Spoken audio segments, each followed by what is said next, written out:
From all around the world. Holy smokes. Sorry to anyone who's wearing headphones. I don't think it's that loud. It's not loud enough. First of all, congratulations to the Florida Panthers for being back-to-back Stanley Cup champions. Woo. Let's go. 6 years. 2020, 2021, 2022, 2023. 2024 and 2025, a Florida hockey team has made it to the Stanley Cup and has won 4 out of the 6 cups. I mean, Florida's the new hockey state. Bro, we own the Stanley Cup, and I don't do good on ice. So, anyways, doesn't. no, I really don't, guys. There was a moment that I had a good little streak going down the straightaway, but then when I got to the turn, that's where it's like, I know how to go forward. I don't know how to turn. I don't know how to stop. So I would go fully into the wall. Yeah, that hurt. That was like 5 years ago. It's been a while since we've been ice skating. Right? Yeah. I don't go ice skating. Anyways, we're not here for... I mean, we could be here to talk about the Florida Panthers and the Stanley Cup. That'd be a lot of fun. I think you guys are here for something else. Yeah, we're here for something else. Ladies and gentlemen, holy smokes. A Friday evening live stream.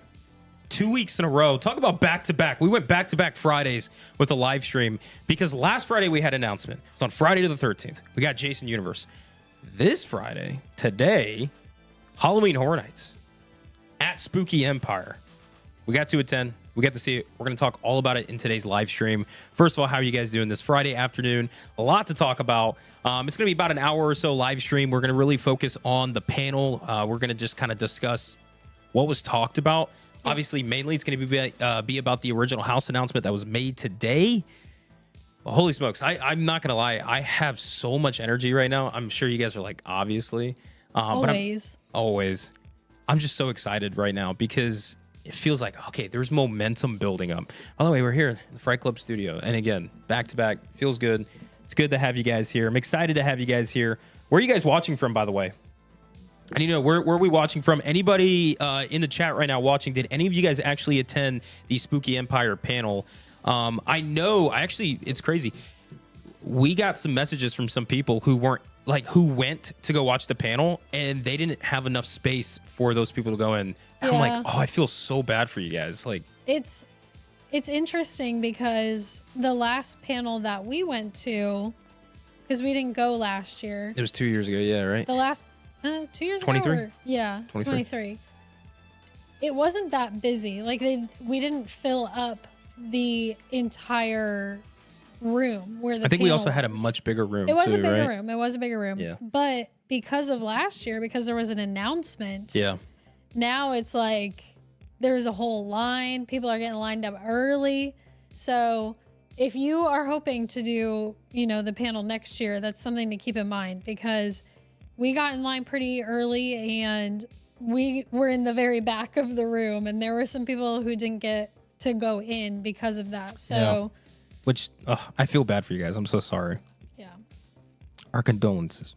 Yeah. But at least you got to hopefully go enjoy the rest of the like the booth setup and all that. The Spooky event. Empire. Mm-hmm. It was in a different location for us. I don't know if we've never been to this one. I don't know if it was there I don't know where it was last year, but it was different for us and the layout is very spread out. Yeah. Which is kind of nice, but also like we've never been there, so we were also like, we know where we're going. Where do we go? I don't know where to go. But it's kind of nice because I feel like you get more, like there's more room. They had like a little outdoor setup with food and everything. That was cool. And this is going to take place over the weekend, and we only got a ticket to go today just to attend the Horror Nights panel, which is kind of an interesting thing because I do wonder what the numbers are for how many people go just for the Horror Nights panel like we did today versus going like the whole weekend. And I do want to, obviously, like I wanted to go for more time than what we had, and I'd love to go like tomorrow. But we just don't have the time for it. So usually when it comes to these, we actually made this decision last night to actually attend today's panel because these things are usually always in a time frame that we just don't have available. But this worked out for today. Mm-hmm. So it was cool. I want to bring this up. I see a lot of people saying "Go Cats" in the chat, so I'm happy. I'm happy to see that. Let's go Panthers.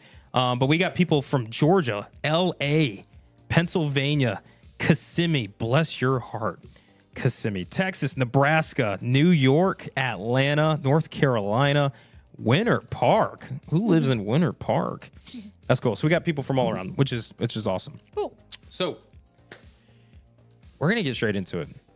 The panel today, right? We had a stage full for a panel.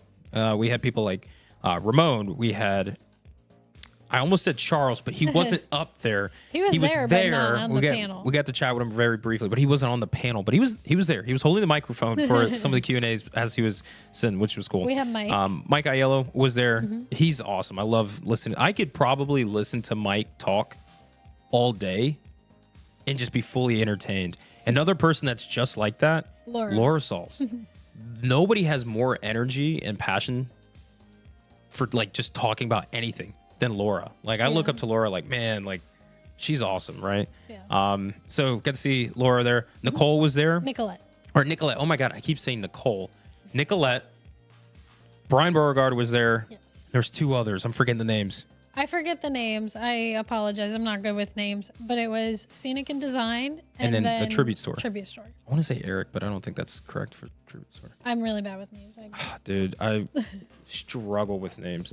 I could look back and find it, but off the top of my head, I don't remember. Low-key, though, when the gentleman... Dylan? No, I don't. Dylan wasn't on the panel. He was there, though, I think, right? I don't know, but he wasn't on the panel. Oh, I don't know. There were multiple people from within Universal that was there, just there. But just the panel, that's what they had. It seemed like they kind of picked somebody from the departments to talk about it. I was honestly like, I was so excited when they brought the Tribute Store. I'm going to say team. I'm so sorry to the individual. I'm forgetting the name. But the Tribute Store team, if anybody knows in the chat who it was, please let me know. But when he came up, I was like, yes. Like the Tribute Store is so loved. It is so well done. And they said they're celebrating 10 years of the Tribute Store. That's cool. Yeah, and that's like Mike Aiello said. It's like a spoiler, the first spoiler. Like the Tribute Store is going to be a tribute for the Tribute Store in a way, right? Like that'll be neat. So it was really cool. So again, a stacked cast, if you will, that we had up there. And Ramon, he led this panel, if you will, and he does such a great job too. And again, you got this crew of people who just love the event. Yeah, you can tell that they're fans. They're not like, all right, like what's our talking points? What do we got to hit? They're just give us the mic, and they're like, what do you guys want to know? Like, let's talk. Like PRE. No, not at all. And there's passion to it. And what's so cool is a lot of the people that was up there as well, all of them. I would say with the exception of Ramon, because he started in 2017, which is funny because he's like, oh, that's recent. I'm like, man, that was like technically like 8 years ago. Like that's starting to get pretty lengthy. Like it's crazy to think 2017 was that long. I'm not going to get into that topic. I know. I'm just crazy. But yeah, like all those people there, I mean, people who worked with this company for decades and for Halloween Horror Nights. So again, it's really cool. It's great to have Mike Aiello like back into like the Horror Nights realm doing it this year. It's just so cool. It was so cool being there and listening to them, even though the room, it was like 90 degrees. It was very hot in there. It was very hot. So the idea of the panel was that they were going to talk about cohesion and how a singular theme can help bring together a whole event, and how they create cohesion amongst one event, 1 year, with a theme. Yeah. So they started by kind of announcing... Which, by the way, kudos. Like, kudos to start like that, because to me, that's like the most important thing is like the central focus is the theme itself. It's a good topic. And it made me very hopeful that the theme this year is going to be very cohesive. And it sounded like, from what Laura said, that it's going to be like the theme is like throughout the entire park. Okay, so like everything I heard, I'm like, okay, take it with a grain of salt. Like, how much PR are we getting in there and stuff? And there's only so much they can do budget-wise. Absolutely, logistically. And of course, like, they can't transform like Diagon Alley, right? Maybe they could. But I mean, the theme. Let's get into the theme, right? We're talking about the theme. Yes. Gothic. Not the house.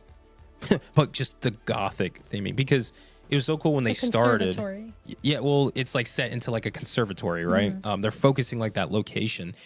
And if you guys have seen the Halloween Horror Nights announcement videos that we had for Fallout and for Jason Universe, you see that beginning shot, that, the stained glass and the Gothic architecture and stuff, the vines, they were saying, hey, like, for this year, this was so cool to hear. I honestly got a little bit of like those like goosebumps, like chills a little bit when they started this, because first of all, we love Gothic architecture, style, design. Oh yeah. When we decorate for Halloween, our interior in our house is Gothic. We got crows everywhere. Been leaning more we got towards that. Black flowers, leaves, The vines, just vines, skulls. It's all like that, which is Steph does such a good job, by the way, guys, of like decorating the house. I love when we're slowly getting to like some decorations here in the house, which is cool. In like 2 weeks, we're fully going to decorate Halloween. July 5th. Yeah, right after we get back from New Jersey. But yeah, we talked about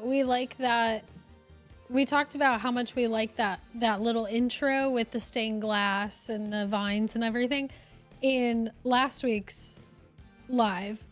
So it's interesting that then this week they're like, oh yeah, that's the theme for the whole thing, which we kind of gathered from those videos and stuff. Yeah. But to hear it reinforced that this is going to be the theme throughout the whole event, and like you're gonna see the stained glass and the vines, and you're gonna hear music like that, like through the whole event. Yeah, I forgot the music too. Yeah, that is really exciting. I want to cry. I'm so excited. I want to say this too before.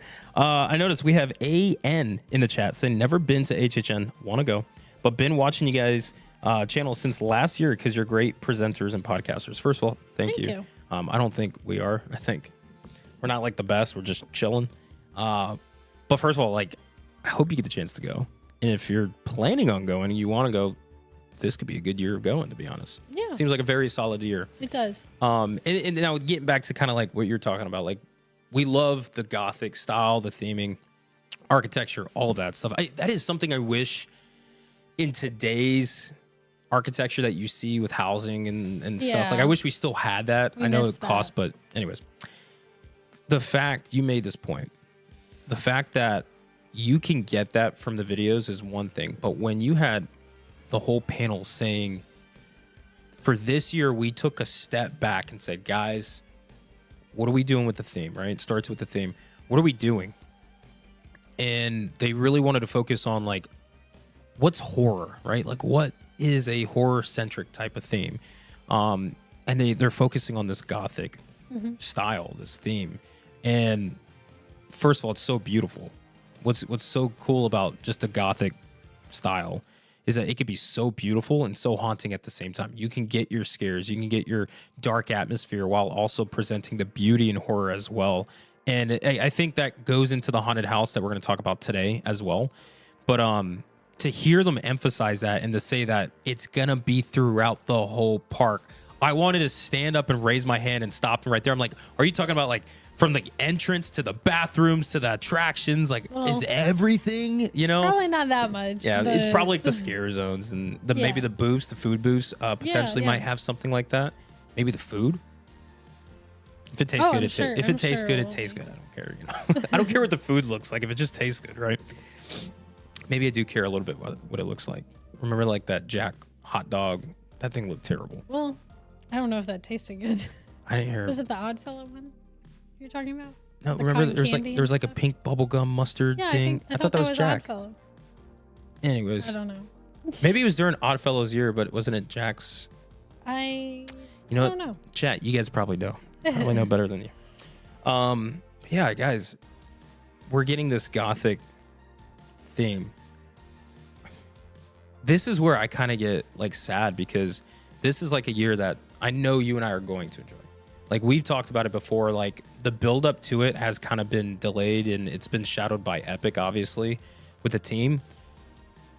But holy smokes, the actual event itself, we truly believe like this is going to be such a strong year and they have such a good theme, supporting thing that they're going to be doing for this event that I just genuinely am like, man, I wish we had more than to keep talking about leading up to the event than just what we have already. Like I want a whole announcement just about the theme. Like tell us more. Like a whole panel just about the theme itself because it's gonna be a beautiful year. But I know this community. I know how you guys are. You guys get so split on a lot of things, and I think it's great to have that diversity because I'm the type of person that I want to see the event be beautiful. How beautiful can it be? but it still has to be scary. Yes. And I think That's the only thing that makes me nervous. Exactly. But I think that this theme can fit right in there between both of those categories perfectly. I agree. And I have come to like horror movies that are like that even more. Like when I was younger, a little bit younger, I used to like only really care for like slashers, and I wanted like the gore and all that stuff. And you don't get that as much with the more gothic style of movies. But I have come to really like those movies. Like Nosferatu last year was probably our favorite movie of the year. And oh my gosh. Yes. Sorry, I heard that and that was just amazing. You brought that up too when we were leaving the panel. Yeah, and that's kind of that style. I just noticed your slippers, by the way. Yeah. Cute. She's got ghost face slippers on. Yeah, so I'm so excited that they made a conscious effort to reiterate like this is going to be consistent throughout the whole event. And I think that was one thing that people did have gripes about last year was that the like one of the more common criticisms was that like the theme throughout the whole event didn't feel as cohesive as it could have with like the New York tribute store and then like sinister and surreal. And I think some people were just confused on the overall theme. So I think they took that criticism and really like honed in on it, which I love to see, because like obviously as fans, if we have something that, you know, we have a criticism of, to know that you're being heard and that they're like using that feedback is really good. Yeah. And it really like makes you feel validated for your crazy obsession with an event like this, if that makes sense. Because after all, Halloween Horror Nights, it's just an event. That's all it is. It's an event that happens at a theme park. But to a lot of us fans, it's more than just an event, right? It's like our life. And to have a team that's so dedicated behind creating this event that is truly like, they think of it 24/7. I'm pretty sure that like Halloween Horror Nights is in their life every single day, and they're working on it. I mean, they said for this year's event, they were like working on this year, like last year, August. Yeah. Like maybe even earlier too, potentially. But they said like August, September, they really started getting the gears going. And it's like August, September last year, we were like getting ready to start that year's event. So it's just cool. Like these people are really into it. And to have a passionate team like that takes consideration. Again, this was a comment made by Mike Aiello. He said, you know, hey, we have these things. We have social media. We go on there. We read what you guys are saying. And we take that into consideration when planning and developing these concepts and ideas and the themes. So it's not like they're just doing their own thing and just like throwing something and hoping it sticks to the wall. There is a plan to it, and there is in the mind. And I think Mike said this too multiple times, where he's like, you guys are always at the front of our conversation. We're always talking about you guys. Cassie, you know what I mean by that. But yeah, it's just cool having that, because it makes it special. You know, when they say, hey, this didn't work, our fans talked about it, obviously. Let's make that the priority for this year. How can we fix that? And it seems like they're going with that this year. And with that, they announced the first original house. Do you want to get into it? What is it? Wait, what? I must have fallen asleep. They announced the first original house for this year. And they even said that like this is kind of like the world of the event for the year. Do you want to say the house name? No, you go. No, come on. I want you to say it. No, you got it. Come on. What is it? Is it El Artista? I keep wanting to say La. I know. Yeah. But go. El Artista, a Spanish haunting. Ooh. And this is where everybody was speculating, like, oh, is our icon going to be like an illustrator or an artist? And I think Mike Aiello had tweeted something about, or posted on X. He did, yeah. He did post something. It was like 2-3 days ago, yeah, I think. Something kind of related to that. So everybody was thinking like, oh, maybe we get an icon that is an artist. And we kind of knew that that was coming, but it was the house announcement. So yeah, and to kind of, this is another thing too. We'll get into the house itself here in a second. But another thing that was kind of mentioned to somebody in the Q&A, I think it was in the Q&A where they asked if he was the icon or something like that. I think I was in the bathroom. Man, I don't remember there's a portion you went to the restroom at the end. Heartburn. Everybody, if you got heartburn on your bingo card, check that off. There's your first one. But I can't remember if it was in the Q&A or it came up somehow. And I think Mike Aiello answered this one too, but it was such a perfect answer. And I didn't record it, and I wish I had it recorded. I was just living in the moment. But I remember last year, this was kind of a conversation, and he kind of even mentioned it too. Like, he's like, you guys, the fans, like, you know, you're your thing, right? And talking about like an icon, what makes an icon? The artist in this house, because the house's world is kind of like the event itself, doesn't make him the icon. He's not really the icon. He's not really the focus on it. It's just the aesthetic that world brings. They want that incorporated through the event. To me, I think like what an icon is like Jack Chance, something that is like, you know, very deep within HHN lore and that is so well known from years past. But like his character, like Sergio, which we're going to talk about in a second, is, I think Laura made this comment last year where it's like an iconic character. Also, and what they mean is it's not like icon or iconic. It's like you have icons. And then you just got characters within Halloween Horror Nights, and some of them are iconic as such. Wouldn't you say that it sounds like he is more of the... Sergio? Yeah, more of a protagonist. Whereas the icons tend to be a little bit more antagonists. That's questionable. That's to be found. Right? That's to be found out. Yeah, I guess we don't know for sure, but yeah, they're kind of saying like, oh, maybe not, because they were saying like he's kind of going mad and he's being haunted and tormented by these like ghosts. Well, so let's talk about the house then. Yeah, let's get into it. So El Artista, A Spanish Haunting. First of all, the let me real quick before I get into this, I want to check something before I say anything. Give me like 24 and a half seconds. Okay, yes, they haven't posted. So on the official Halloween Horror Nights socials, for instance, I'm on Instagram right now. You know, I don't know if you guys can see this, right? They made right there, whatever. El Artista, A Spanish Haunting. It's just a picture. That's all it is, right? What was so great about being at the panel is that we got more than just an artwork announcement, if you will. They actually had a video, right, that went along with the announcement, and the video itself is kind of like the Echoes from the Fog that we've done with Discover Universal in the past. It was kind of like that style, where it was talking about the story from the perspective of what it's... I don't know if it was Sergio talking. There's a lot of people around us that was very excited, and also like I was hard to hear. I couldn't even really watch it, honestly. I was watching it from somebody's phone. The person sitting behind me, they had their phone up. That's how I was able to see it, because otherwise I couldn't. I couldn't see it. But yeah, no, it was really neat. So there was a little video that went with the announcement, which was so cool. It gave you the atmosphere, the aesthetics.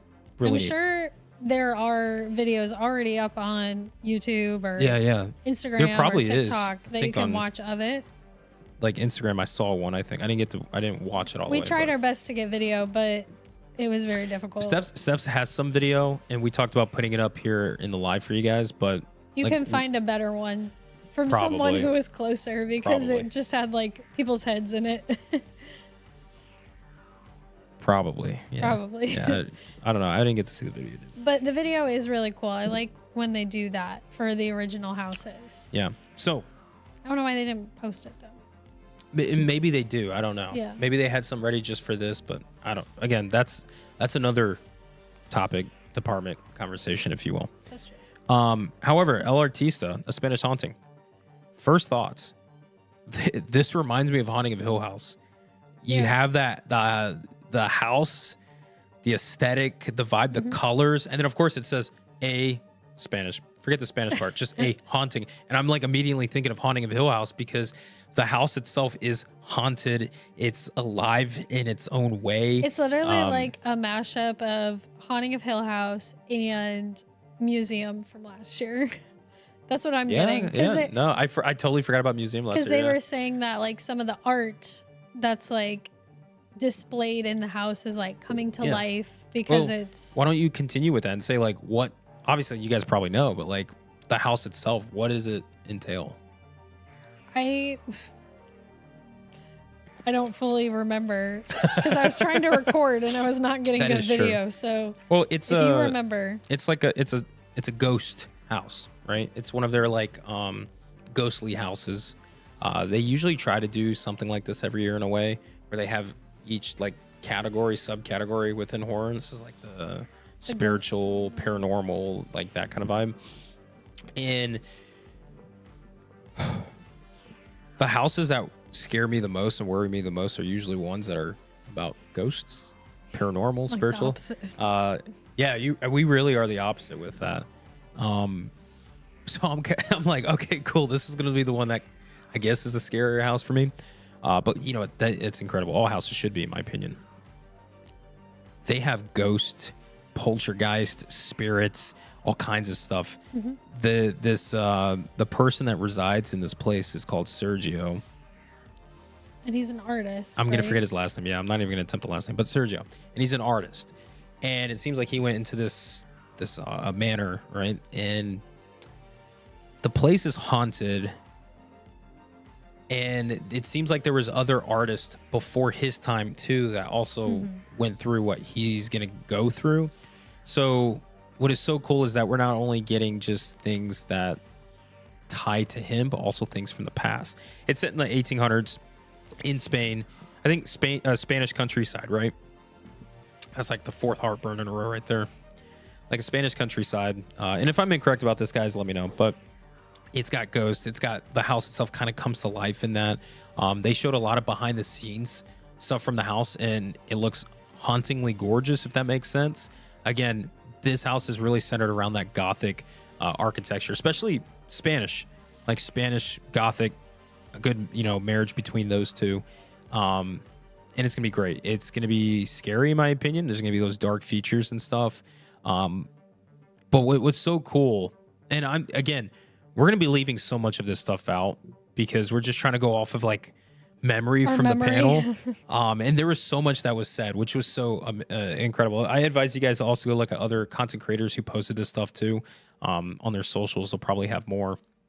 But I think one of the coolest things that was mentioned about this house in general was the fact that it seems like they're doing so much in creativity with scares and effects. Yeah, that was the part that stood out to me the most was when they talked about the effects because they said they're trying to do a lot with effects, and especially because it is like a haunting, it's a ghost story, so we're gonna get a lot of Pepper's ghost. I'm getting excited again. And they said some of the effects where it's like a painting that looks like it's like coming out at you, and people going through the walls, and Say that again, that last part. people going through the walls. You're going to see ghosts like crossing hallways, going into walls and moving. And this is what I want to say here. Maybe this is a very bullish little conversation I'm about to have, but I feel like from what I have heard from all the people who have worked on this house, that this could be one of those houses that is talked about for the next like 10 years as being a top 3 for the next 10 years. I don't even know what's happening next year, but for the next 10 years, this is going to be like a top 3 house. And here's what I'm going to say. This kind of has Dylan, somebody who worked on this house. He also did Dead Man's Pier, Blood Moon. And what did you guys noticed about those 2 haunted houses? Size, The and the scale, perspective. the immersion, the perspective, the fact that you can see further in the house, and that is the scene you will go to. I'm wondering how much that will happen in this, especially because it is in a manor. Like, how much can you do? So that's questionable to that part. But Dead Man's Pier was beautiful, and it was done, I think, by like the way they were drawing the concepts for it was like 3D modeling or some VR or it was the first time something. they used VR. Yeah, like It was something one of like the that first for houses creating. that they used VR in. And something that we don't necessarily talk about on this channel enough. I don't know if anybody really talks about it enough, at least from the socials that we follow and see.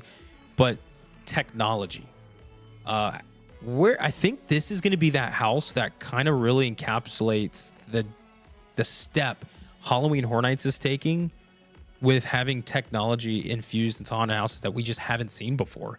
Things where we just don't like normally get to experience, if that makes sense. So this is going to set a new bar. And to me, that honestly, that scares me because I'm putting high expectations for this house.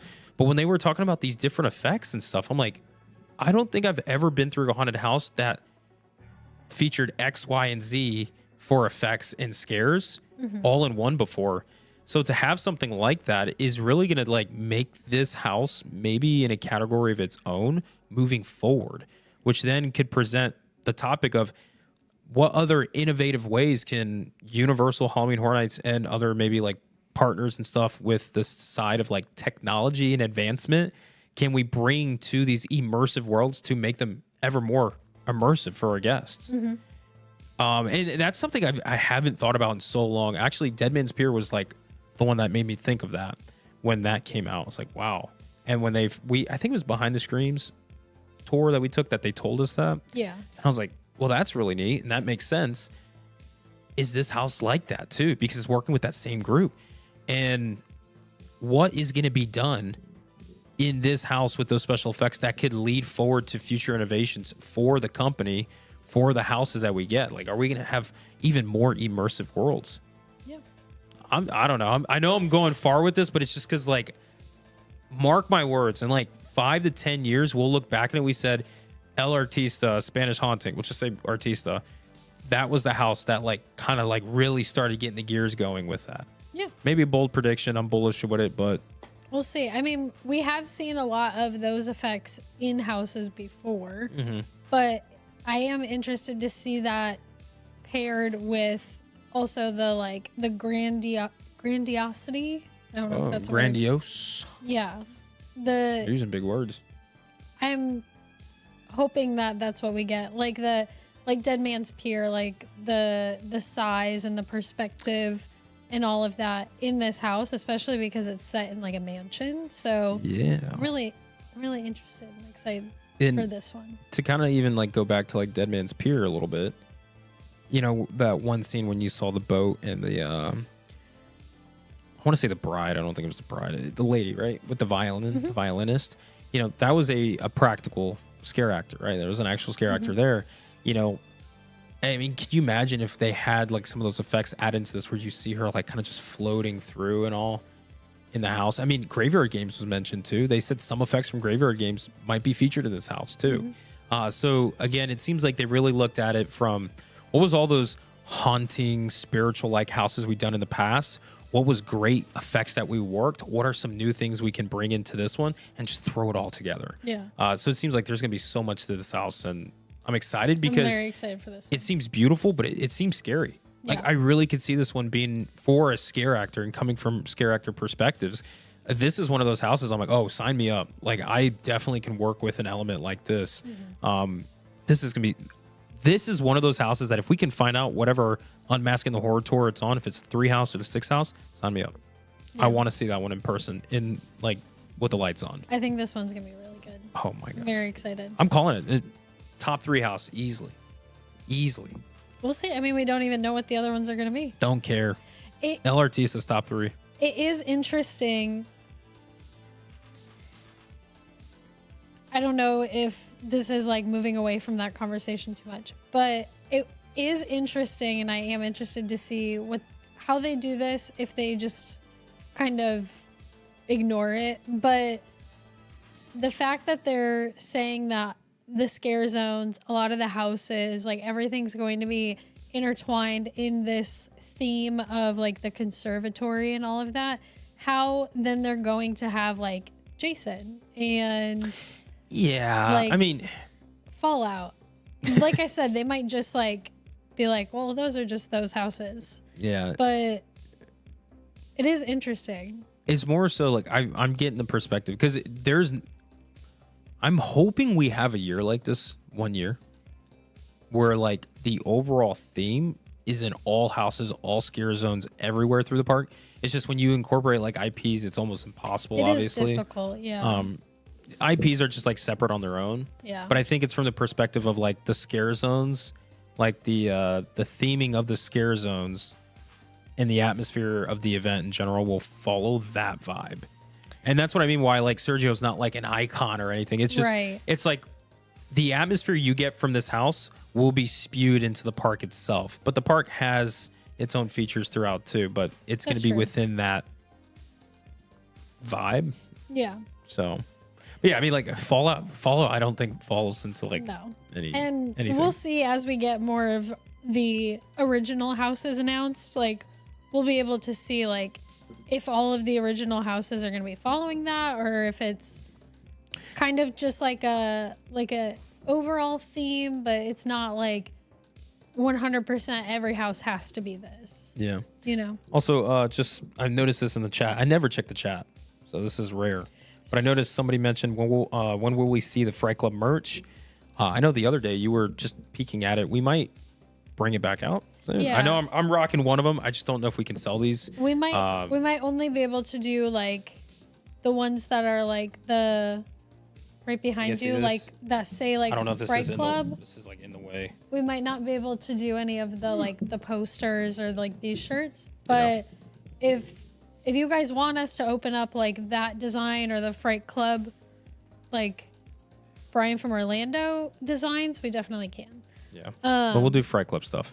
I know you also have like some generic ideas too that we're gonna talk about doing. I will say, Theme Team asked, have the IPs ever blended into the park besides food booths? So the first year this was talked about a bit. They did the 80s. 2018. I think the literally only thing in the entire park that was not 80s was Blumhouse. Yeah. And that was it. And they did make it like they did two houses. So this was my first year scare acting, and that was the house that I was in. Yeah. And they did great, by the way. Happy Death Day and The Purge. And the way they framed it was like, oh, it's like a late night double feature. And they made it like 80s. But everything else in the park, all of the houses, all of the scare zones, the music, were everything. 80s. Let's talk about what the houses were. If you guys don't know what houses were there that were IPs, you had Halloween 4, Return of Michael Myers, right? You also had Poltergeist, which great film, by the way. I think of the movie Poltergeist like once a week. That was such a fun watch for me. I love that movie when I first watched it. It was good. Stranger Things, the first time we actually had Stranger Things at the event, 2018, and it was the first season, which again, Stranger Things screams 1980s, like hardcore, right? And then there was one more house that I'm forgetting. It was an IP. I'm not going to be any help. All I'll say is that entire year was 80s. I know that for a fact. Because I remember being in Blumhouse and people being like, you're the only house that is not 80s. Trick or Treat. Somebody said Trick or Treat. Trick or Treat was the other one. Oh, that's not 80s. It came out in the 80s. No, it didn't. Right? No, what time? What time and day did Trick or Treat come out? I don't think so. What year was Trick or Treat released? Anyways, the 80s overall like atmosphere, or I guess theme, incorporated into those other films based on when they were released, the time period they took place. So it worked. So this year won't be like that. It is a lot easier to incorporate a theme into the IPs if the theme is just like a decade. Time period. Because you can go after IPs that came out in that decade, and it's like either came out or they're like they're featured in that time period itself. It would be a lot harder for them to only go after horror movies that are Gothic. Like, it would be very difficult to do that. However, if they did Nosferatu, that would be cool. There you go. I would be sad. This would be such a perfect year for Nosferatu. It would be. Just coming off of its release recently. Oh, I mean, that is amazing. Just, anyways. But they said Trick or Treat 2007. Yeah, something close. It was close to the 80s. Yeah, I was gonna say definitely not 80s. I haven't seen that film. But it does have like that vibe, I guess. But yeah, no.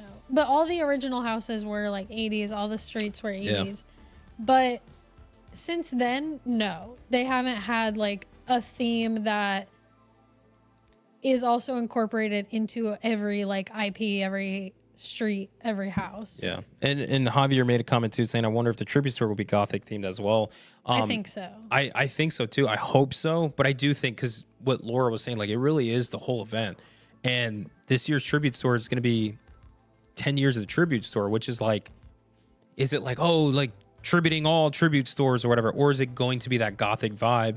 And then in there, you notice Easter eggs from the first year to last year and such. I don't think that was directly like answered, if that makes sense.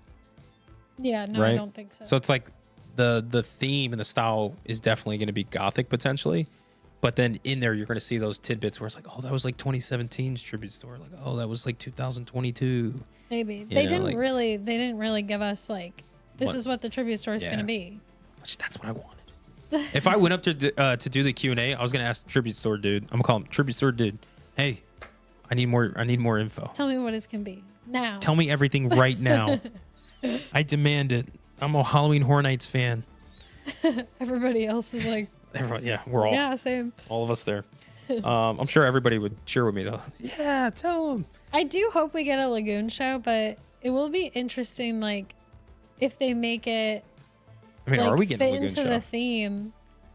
Are we getting a lagoon show is the question. I don't know. Everybody seems to say like, oh yeah, 100%, but I don't know where that. But even the panel, Mike Aiello said shows with an S. He was emphasizing That the could be shows. the Megan plural. Horde. Maybe. But I'll tell you what. If this year has a lagoon show, it's going to be good. It already sounds really good. So all I got to do is bring the lagoon show in, and that's going to solidify how good this event is. Period. Did Mike say lagoon show? He talked about lagoon show for a little bit, but he never said like, oh, we're having a lagoon show. Like for the lagoon show. I don't know. There is a mention to it though. I don't remember hearing that. You were not in the room. Oh, I think that's when you went to the restroom. Yeah. Would you rather have a lagoon show, nightmare fuel, or horror makeup show open? A lagoon show. I don't know. That's hard. I don't know. I think Nightmare Fuel is the most important one. Nightmare Fuel needs to exist because it is such a crowd eater. Yeah. But the lagoon is such an atmospheric touch to the event. Yes. Because where like Nightmare Fuel shines, the problem with Nightmare Fuel is it's only for a select crowd that goes to that show, and that's it.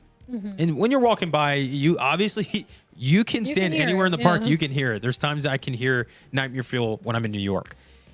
But the lagoon show, whenever you're in that area, which is like half of the whole park, you're gonna have that theme, that vibe be there. And if it's Gothic, I agree with Cassie saying without Rocket, we need an additional draw for people.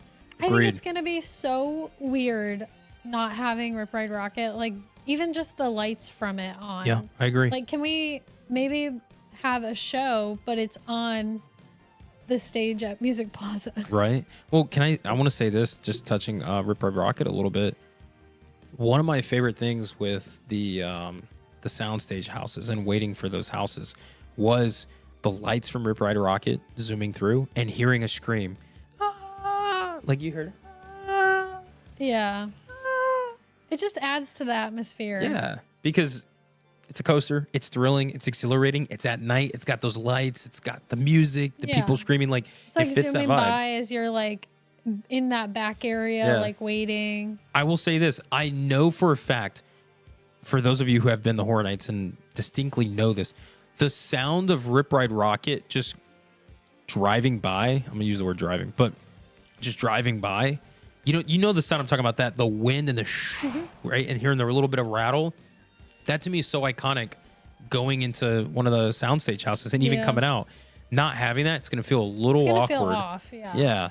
It is an interesting choice to close it before HHN.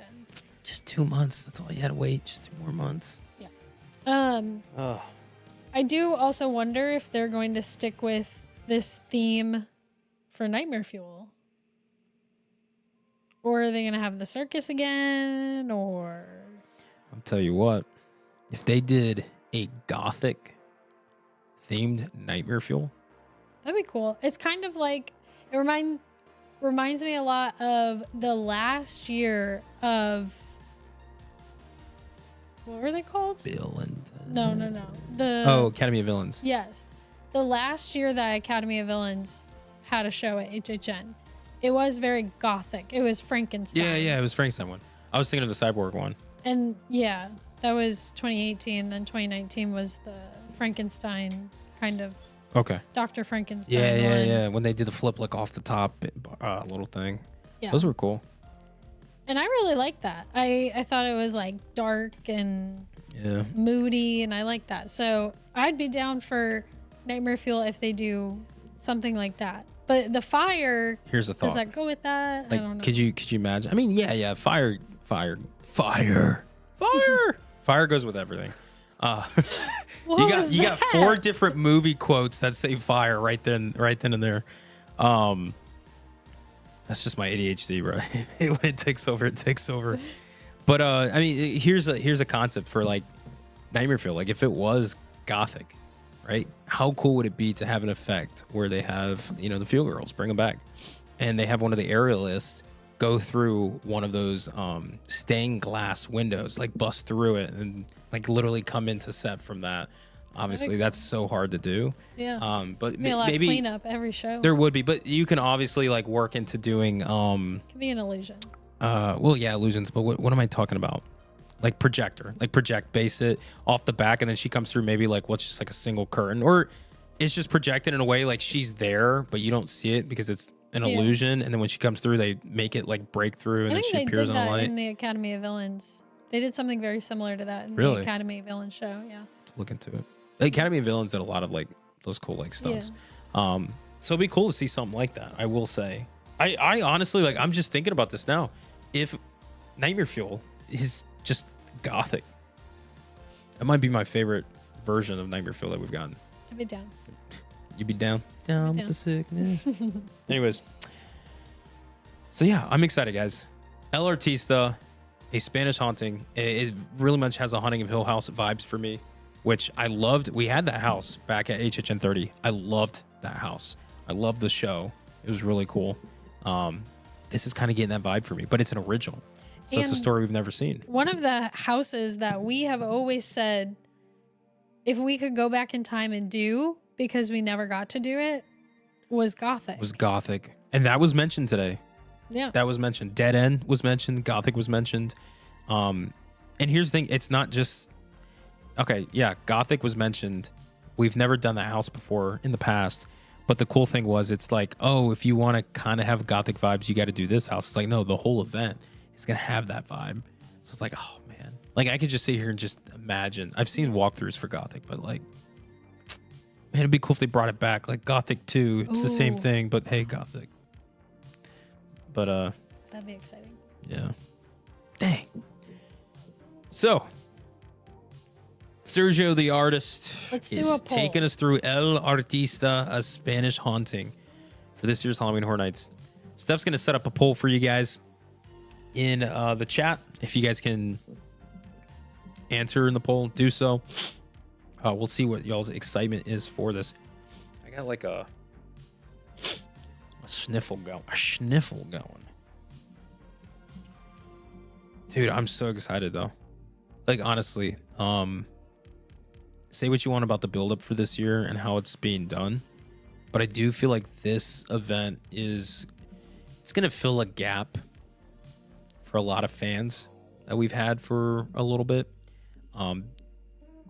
Halloween Horror Nights 30 was so fun, and the past few years have been great. I just think like 30 was just a little higher than those have been. I feel like this is gonna get back to that. And I'm so excited. I'm so excited to see this.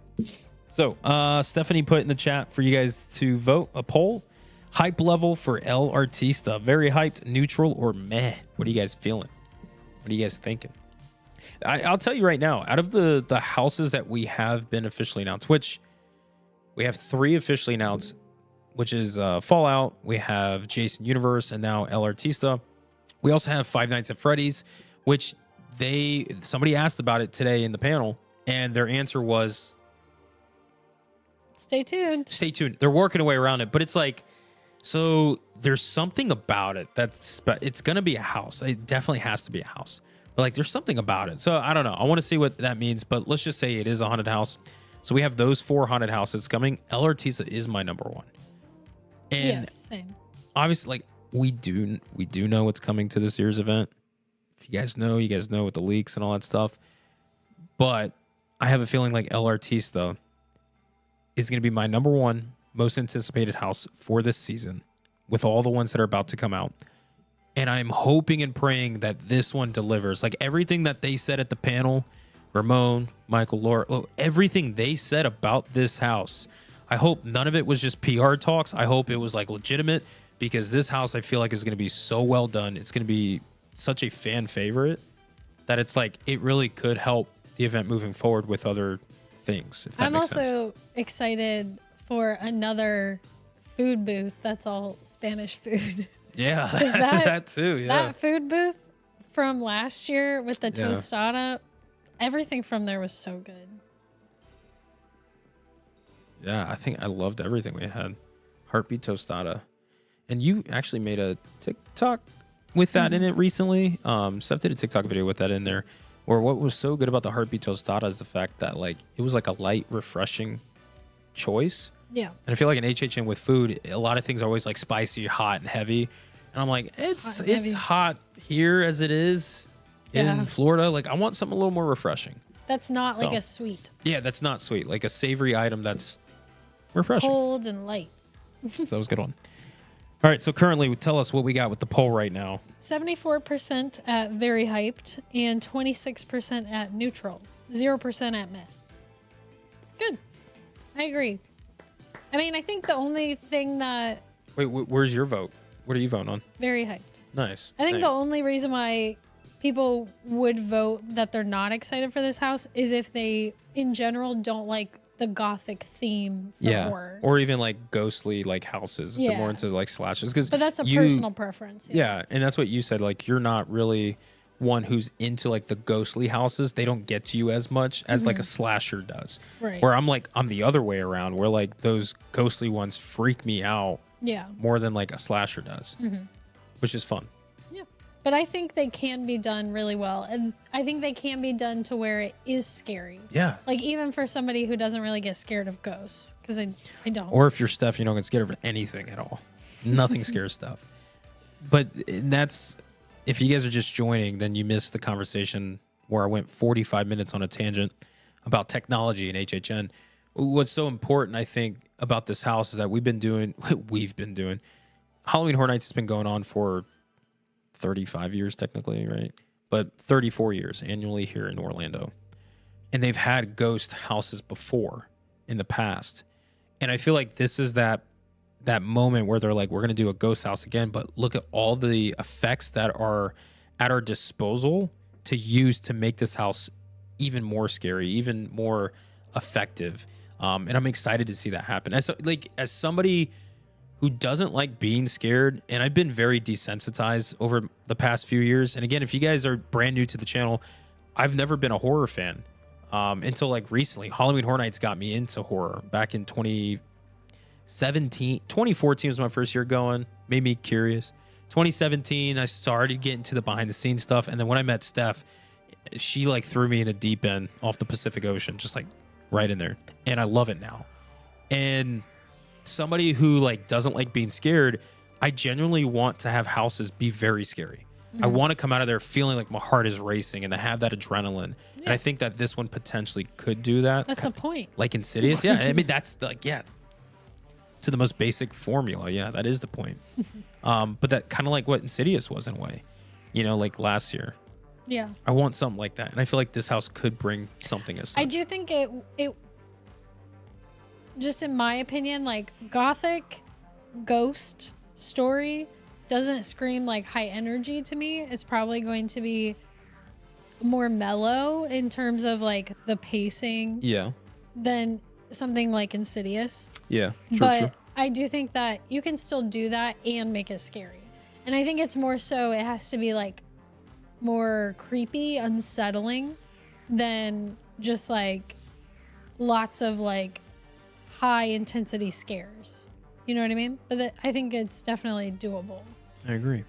So I'm excited to see how they do it. And the thing is too is like you know, what is the story for this house? Because they did mention that it's going to be, the story itself is going to be from start, middle, finish, right? It's like get through another heartburn. But the story for this house, like, you're going to see the beginning of it and you're going to see the end of it. And usually when you have those houses, As long as you make it through. yeah, true. You get what I mean. You're gonna see the facade, and then you're gonna see the exit door. And that's it. Yeah. No, I mean in the sense of the story. Like, we're going to see the ending of that story in this house, and a lot of the times with houses at Halloween Horror Nights, there is a beginning, a middle, and an end. They're trying to tell a story. Usually at the end of a house, you either make it out alive or you don't. And this is one of those houses too that in the story, I feel like is going to be that slow build like Hill House was, right? It was that slow, like ominous, like, holy smokes. I would never walk by this house and be like, I'm going to go in this house. I would never. And you're going to kind of go through that. And I think it's going to progress in aggression the further you go into. This is what I'm hoping for. I'm not saying this is what's going to happen. I obviously don't know. But then I have a feeling like those last two scenes are going to just be like, Yeah, not stop. Ghost. Yeah. And then at the very end, they said the Ghostbusters jump out at the end. And Wow. oh, that's for next year. That's for the film. That'd be fun. So yeah. So what we got? 75% very hyped. Should we do a rapid fire? And people can ask questions specifically about the panel, because I've seen some questions that we haven't been able to stop and get to. We can just do a rapid fire Q&A Mhm. and just any question. But yeah, if people have questions about the panel, we'll try to get to that one. You're ready to wrap it up? We're at an hour. We are at an hour. We are past an hour. So ladies and gentlemen, like I said, we're going to keep this live stream very short, to an hour. We do have things to do. The boys are both looking at us. They will make an appearance here in a second. But before we do, we'll do a rapid fire Q&A. We'll get some of your questions answered, and then we'll close it out. But yeah, just focusing today was the live stream panel, the Spooky Empire panel that we attended for Halloween Horror Nights. And it was a lot of fun. It was really cool. Yeah. And we got this house. We got some inside sneak peeks and stuff, if you will. We definitely recommend going and finding it on YouTube. There has to be people who recorded the whole thing and posted it. Instagram, there was no X, all that. There was no live streaming. They asked us not to live stream it, but there were so many people with cameras, so somebody has to have it like fully unedited, just like straight through, that like I'm sure they uploaded. All kinds of stuff. So take a look at that, because it's worth it. I see Nico's tongue. I can't even see him. He's so dark. I just see his tongue sticking out. But yeah, so let's go ahead. Let's pull up a rapid fire Q&A little section for us. So no, lay down. Not yet. I got rapid fire Q&A. 5 more minutes, okay? 5 more minutes. Can we make a deal? Lay down. I mean, unless you had a question to ask, if you want to come up to the microphone and ask. No, I'm kidding. Stay there. Honda literally went, oh, really? Yeah. I got a question. When can we go outside? So anyways, yeah. So if you guys have a question, go ahead and throw it in the chat. We'll get to it here in a second. I'll give you guys time to put some questions in there. If you have a question about the panel, try to focus on that, or the house, or anything like that. We'll try to do it. But if you have questions about anything, we're all here for it. But we had a good time. Like, the panel was fun. We got to see some people there, which was really neat. We just haven't been out and about, so it was kind of cool to see some familiar faces. And it was just kind of fun, like, to be in an atmosphere like that. You got fans of Halloween Horror Nights, and you got the people who make Halloween Horror Nights happen every year, just talking about Halloween Horror Nights. Like, to me, like, that's awesome. You know, that's like a dream. And what I would love is if Universal would do something like that on their own. That'd be really neat. Like, yeah, that'd be imagine cool. Like, at the park, they set up a whole panel for you guys to check out. Like, you got to go through Blue Man Group checking or check-in or whatever. Take you to Soundstage 33, and they have their own panel like that live for an audience. That would be pretty cool. That'd be amazing. Nobody take that idea. I'm holding on to that one. You already gave it away? No, it's mine. All right, so rapid fire Q&A. Steph, you want to ask the first question? Okay, I'm going to ask one. It was before we started the rapid fire, but it made me think of doing it. So, Okay. did they mention something about the other tickets going on sale, like frequent fear passes? So they did not. Actually, there was. There was one question. Somebody asked a question, yeah. There was one question. It was someone who he mentioned that him and all the other dads in the neighborhood all go together, and they always get the frequent fear pass with Express. And he was concerned hearing rumors that there was not going to be Express for frequent fear passes this year. Of course, the team that was available for the panel, they don't have control over the ticketing, so they kind of, Mike just said, you know what, give me your phone number, I'll find out, and I will personally let you know, because well, he even said like he's gonna forward that to the team, like make aware, like, hey, everybody's kind of like hoping like that's not the case, you know. But they did not give us an answer because they don't know, because they are not part of that's that not process. their department. Fright Club merch plug. We don't have the merch website open right now. It's like just I private. said, if you guys want that merch with just the Fright Club stuff, we can open it. It's just not open right now. I'd have to like go and do that. Yeah, and then if you guys want updates on that and stuff, like follow us on Instagram, Brian from Orlando, or even Steph from Orlando. And you can always reach out to us about questions about that. And when we do have it go live and we reopen the shop, and stuff, we'll give you guys the link. We'll give you guys all that information. And also on our Discord, if you guys follow us on our Discord, we'll usually always put more up-to-date information in the Discord there. So if you don't have us on Discord, check it out. Follow us, whatever the good shenanigans is for that. Because then usually we go ahead and Steph's going to get the Discord link to drop in the chat right now. But usually we do a lot more updates with Discord right now. So, all right, I'll get the next question. McBain. That's the reason why I want to get this one. It said, no question. Go Cats. Off to finish replaying Last of Us 2. Enjoy Last of Us 2. But yes, go Cats. Great job. 2 years in a row. 3 years in a row going back to the Stanley Cup final. But 2 years in a row, especially against the Edmonton Oilers. Like, that felt so good, beating that team twice. Could you imagine if we win it again next year? I'm a new hockey fan too. I mean, literally, like, Steph got me into hockey when we met. So I'm a new hockey fan, and a Florida team has been in the Stanley Cup final every single year that I've been this hockey fan that I am now. I'm such a big hockey fan now. Like, hockey is one of the best sports there is, hands down. And I'm a baseball guy, right? So I'm a little spoiled right now as far as hockey goes. So go Cats. Anyways, that wasn't a question, and I know that was long, but yeah, go Cats. Did they mention anything about the Gothic conservatory theming being used in Hollywood too? They did not. Everything they talked about was Orlando only, it seemed like. But I mean, they're using that same imagery for the shared houses, so for the IPs that are on both coasts. So I feel like it would make sense for Hollywood to also be using that theming, but I mean, I think we've seen them do that before and then them not really use the theming. So I don't know. That's questionable. We'll just have to see. Yeah. Next question. What house do you think will draw the biggest crowds this year? Five Nights. Five Nights at Freddy's. However, I do think it's split between Five Nights and Terrifier. If we get Terrifier. I think those two. It has not been announced officially yet, so we don't know.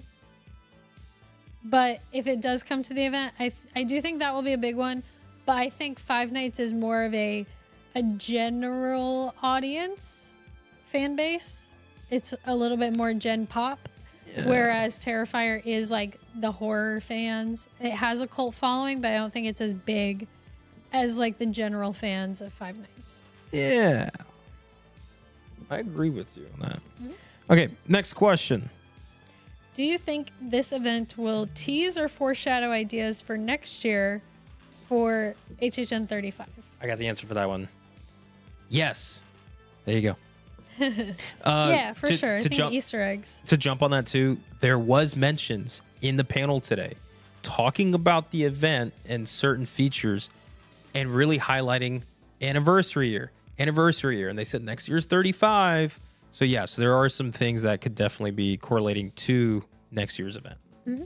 Okay. The next one. Go ahead. Do you want to? What? I don't know where I'm at. Is there a Universal Monsters house this year? I think, as far as what's rumored, no. Yeah, I don't think there is one. I haven't heard anything about it. I don't think there is. Next question. I thought y'all said your last live stream ever was like 3 months ago. We actually never did that one. Yeah, we were supposed to actually host our final live stream. And for those of you who are not aware, I was still am with Universal and their Discover Universal podcasts and things like that going on. I don't know much going on internally.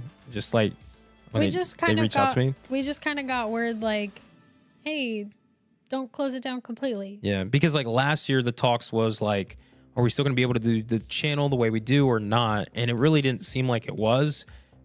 But then corporate world, things change, mountains form, islands come out of the water, volcanoes erupt. Things are changing on a monthly basis. So we're just kind of trying to go with the flow. And if we can make content or do a live stream, we're going to do it because we enjoy it. Yeah. But we're living life day by day. Unfortunately, it's not like, yes, we're 100% back and we're going to make these types of videos exactly because we don't know what's possible. Yeah. Imagine like tightrope walking across the entire United States. I feel like that's how we've been the past year. If that makes sense. But we're enjoying the fact that we get to make some content now because we missed it. We missed doing this. It's been fun. So we're excited to get back into it. We just don't know how much we're going to be able to, or if things can change, or if we're going to be able to fully. That's still questionable. That's a day-by-day thing. Yeah. Me and Steph, we literally say, hey, God has a plan for us. Whatever his will be, let it be done, and we're all for it. So we'll see. Right now, his plan is to have the boys come over here in a second because Hondo's starting to get a little agitated. We have another question. A little more questions. Go. Okay. A few more. If you were creating a house for this theme, now that we know it, what would you guys develop? IP, Nosferatu. Yeah, of course. Easily. And to be honest, you got some? Go ahead, please. I actually would really like, I don't know why I'm like blanking on the name. Go ahead. You talk first because I need to Google. Oh, go ahead. All for it. So, when it comes to like doing something like Gothic related, I love cathedrals. I love stuff like that. And for some reason, like certain types of music, like classical music, ballet, this is gonna sound crazy, y'all, but like ballet kind of fits in that for me, depending on like where it's being hosted and all that stuff. I'd love to do something in that nature. I really honestly like, I love how we have these set locations and all, but it'd be really cool to visit a town, like an old like European town that was set way back then that has a history. It's all Gothic themed. Of course, you can follow like the Frankenstein films. It's kind of like that, right? But I'd love to see an entire culture that fits that. So you can see all forms of anything that fits within the Gothic genre you kind of get. I mean, honestly, like, again, I have ideas too for like mausoleums and things of that, and wanting to see the balance between beautiful and horrific and having that beautiful like horror. What I was trying to remember was the name of the movie Crimson Peak, which is a Guillermo del Toro. Yes. You did pretty good. I always get tongue tied, but a house kind of like that, which is kind of like what we're getting, but in a Spanish style instead of European. But the way that they have in that movie, there's like a few different like entities or monsters, but they're like ghosts. And I think that would be really cool to see like the different types of ghosts that can occur, which we might get that in this this house. So And I just want to like add to that too, like the idea that they're going with and making it Gothic is, I think, one of the best suitable concepts for this style and this theme. I think it really goes well because, again, you know, artwork is something beautiful, but it's beauty in the eye of the holder or whatever. What's that statement? the beholder. The beholder, yeah. So it's like beauty in the eye of the beholder. And that's the same way with this, where it's like horror is scary to certain individuals, and so what scares you may not scare me. Like these kind of pair like that, like you're scared, and what you find as beautiful is going to be based on the individual going through this. And I think this just such a good marriage between these two. It's really hard to sit here and be like, hey, what I would do. I know this is rapid fire Q&A. We're not doing the rapid fire part. This is just Q&A now. I don't think you can think of a better partnership between concept and theme to go 2 and 2. This is like one of the best ones. Actually, you know, one thing I will say, I don't know if you guys can see it. I don't think you guys can actually. On the other side of Steph, we have our brother poster that she created. It's on our Instagram account. If you go to our the Brian from Orlando Instagram account, the actual artwork that she did is on there. Something like that, like brother sleep, brother death. You know, that kind of fits that vibe in a way. The music, the feeling, the atmosphere. Yeah, that's the graveyard was like that. That dread. Very much like that. Such a good scare zone. Anyways, great question. Sorry, it wasn't rapid though. Next question. Let's see. They should do an HHN Panthers house. Would be scary for McDavid. For McDavid? That's funny. Unless he joins next year, who knows? Let's see. Fred said, podcast again. Redditors want to know. Seriously, they do. Good question. Let us know if you know the answer. I would like to know as well. That's a good question. Just kidding. Soon. Would you like to see an extreme haunt at HHN, or are they best left up to the experts? I don't think so. I still think that even though we want to be scared, we want them to keep the scare factor high, I still think, you know, we're in a theme park. It's still a family place. And I think there are things that shouldn't be in Horror Nights. And I think the extreme haunts where they like touch you and mess with you and like tie you up and stuff, I think that's not for a theme park. Yeah, I agree. All right, so we're gonna do 2 more questions. We're gonna wrap this up. 2 more questions. 1, if they make a Terrifier house, is there a policy in place to not go too far with the props, like the nudity and some of the kills we saw in the 3 movies? Honestly, I don't know. We have had it before at HHN. This is a good question to kind of follow off where you said. It's like, we don't need to do that. You know what I'm saying? Like, you can get the idea of what's happening. They could put that in there. I definitely think that, I don't know if it's going to be a specific policy or anything like that, but I definitely think that the creative team will shy away from certain kills, certain scenes from Terrifier, just because, it's like, even though they say like we recommend 13 and up, like they don't enforce an age limit, and I don't know, it's just I think there's a line. I think there's a line you just don't need to cross. Yeah, that makes sense. And then the last question, we're gonna wrap this up. This is the final question. Do you think Ice Nine Kills will be in the Terrifier house since their music is playing in the background? Potentially. I know Ice Nine Kills has a concert that's happening at the Hard Rock. I think that already happened. No, I think it's like maybe. I don't know. I think I don't know. Maybe it did happen. Potentially. I know like people want Ice Nine at the event in some capacity, and they want like a house. I don't think a house. I don't want an Ice Nine house. I want an Ice Nine scare zone. Because it'd be cool to always walk through that scare zone and have that music going on. Kind of like the Rob Zombie visuals. Yeah. That's exactly. Oh, it's kind of like the mindset. It's 9/5. Yeah, September 5th at Hard Rock. I don't know why I thought it already happened. Because Ryan did go to a Ice Nine concert. Oh, that's why. Yeah. Okay. But I think he wants to go there too because he wants to do that and then go to Horror Nights right after. A lot of people will do that. Maybe. So, Anyways, 9 Inch Nails, yeah. that's gonna be it for rapid fire Q&A. Ooh, a Gothic Coconut Club. Yes, maybe. And again, Please. they talked about at the panel that this is going to be throughout the whole event. So maybe I saw somebody mention this earlier in the live stream, the hotel lobbies. They're Yeah. doing a retheme of the hotel lobbies like they did last year. Maybe we get something like that. That'd be really cool. And again, what is so cool about the theme of this and what was talked about was like, what is horror, and Gothic kind of fits that. It's one of those styles that fits within Halloween, the season, the vibes. And it's something so simplistic in itself that it just like, it works. It can work all the time, always. So I'm happy. It reminds me of kind of like HHN 31, where they're like, what's Halloween? Yeah. Now they went more of like that classic Halloween, like the vintage one in a way, where this one's like, it's Gothic Halloween. And it's like, oh, this is going to be cool. So Yeah, I'm excited. I think this is great. The panel was well. Way to get time.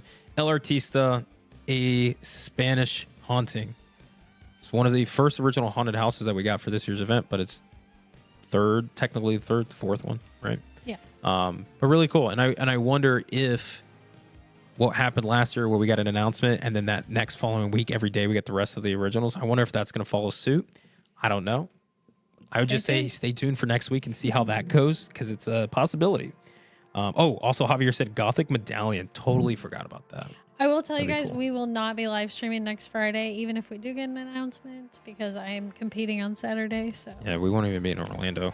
yeah. We'll Sorry. be out of the world on the moon. Yeah, Steph's got competition. Good luck, Steph. Next week. Let's go. And if she does good, then we go to New Jersey the next weekend. Let's go. And then if she does really good then we can eat anything we want the next week. Let's go. I've been eating everything I want, so. Yeah. All right. But anyways, that's going to do it for us in tonight's live stream. Thank you so much, guys. We had a great time going to Spooky. If you guys saw us there and said hi, thank you. It was awesome chatting with you guys. And super excited for this house to come to the event. Super excited for the event in general. I think this is a good momentum swing. Maybe we could build some hype moving forward.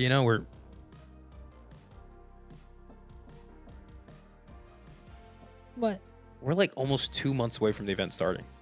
Holy smokes. Yeah, we're like 2 months away from the event officially starting.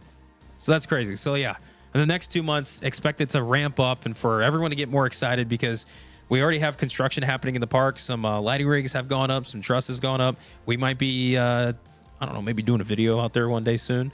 So look forward to that in the channel. Boys, get over here. Whoa. Make your appearance. Tell the world. Let's go. Here's the pups. Oh, hey, little baby. Are you crazy? Are you crazy? Are you crazy? You want to break this? Go wild. Say something crazy. Tell them. Oh, Hondo got a toy. Hondo, you want to come show your moo-moo? Show the moo-moo. Here. Come here. Come here. Show them. Come here. Nico, you're blocking the way. You want your... Where are you looking? I didn't throw it. It's right here. Ready? Come here. Hondo, come here. Ready? Catch it. Oh, watch the camera. Back up. What? Oh, no. No. Ah! All We're good. right. All right, we survived. All right, That's going to be it for us. I think that's it. All right, boys. All right. Thanks so much for joining us tonight, guys. Just keep an eye out for when we post a video, maybe upcoming soon, or our next live stream. We'll make an announcement for that. We're going to be focusing on Steph's competitions for this week and potentially next week, the week after that. And we're going to get some sleep. Maybe watch some Love Island. Yeah, we're going to watch some Love Island if you guys are into that. So, anyways, from Studio Fright Club, that's going to do it for us tonight with the first original haunted house announcement for Halloween Horror Nights 2025. That being said, good night, everybody. And we'll see you guys very soon on Fright Island. Good night, everybody.